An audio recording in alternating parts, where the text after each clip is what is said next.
ఇంకా అరుణాచలం నుంచి మేము కాణిపాకం అయితే బయలుదేరాం. ఇంకా ఎటు చూసినా మాకు తెలుగు బోర్డులు కనిపించిన తర్వాత మనసులో ఒక ఉల్లాసం అయితే కనబడింది. ఇంకా మన ఆంధ్రాకి వచ్చేసాం అన్న ఫీలింగ్ అయితే బెటర్ ఫీలింగ్ అయితే వచ్చింది. ఇక్కడ కాణిపాకం అంటే మనకి ముందుగా గుర్తొచ్చేది విఘ్నేశ్వర స్వామి టెంపుల్ మాట.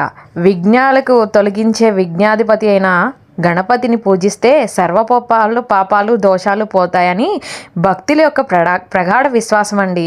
అయితే ఈ ఆలయం అయితే చాలా ప్రసిద్ధ పుణ్యక్షేత్రం అన్నమాట. ఎక్కడి నుంచో వచ్చి స్వామివారికి అభిషేకాలు అయితే జరిపిస్తారు. ఇక తిరుమల నుంచి తిరువన్మలై నుంచి వచ్చే వాళ్ళైతే సందర్శించడానికి స్వామివారి ఆలయానికి అయితే వస్తారు.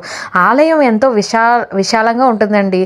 ఇంకా పురాణానికి వస్తే ఈ ఆలయం చరిత్ర 11వ శతాబ్దానికి చెందిన విజయనగర చక్రవర్తులైతే స్వామివారిని ఇక్కడ పూజించేవారు. అయితే ముగ్గురు అన్నదమ్ములు వారి యొక్క పొలంలో ఎండిపోయిన బావిని తవ్వడానికి అయితే వెళ్ళారటండి. తవ్వగా రక్తం ఎరులై పారుతూ అక్కడ విఘ్నేశ్వర స్వామి విగ్రహం అయితే కనపడిందంట. అది కనపడగానే వాళ్ళ యొక్క అవిటితనం అంతా కూడా పోయిందంటండి.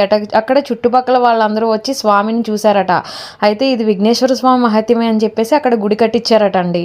అప్పటి నుంచి స్వామివారు అక్కడ ప్రసిద్ధ పుణ్యక్షేత్రంగా అందరికీ కూడా దర్శనమిస్తూ సకల ఐశ్వర్యాలను ఇస్తూ ఆయన దర్శనం ఇవ్వడం జరుగుతుంది. చాలామంది భక్తులు ఇతర రాష్ట్రాల నుంచి కూడా స్వామివారిని దర్శించుకోవడానికి వస్తారండి.